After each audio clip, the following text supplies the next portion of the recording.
mwedzi wapera rent hatisati tabhadhara. I heard kuti vashandi vakaresign, kwasara vashoma. Matenda ataka apply asati approve. Dzimwe mota dzakapaka, hapana fuel.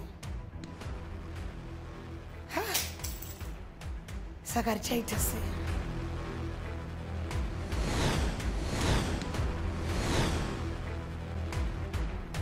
Asi panopfuurika.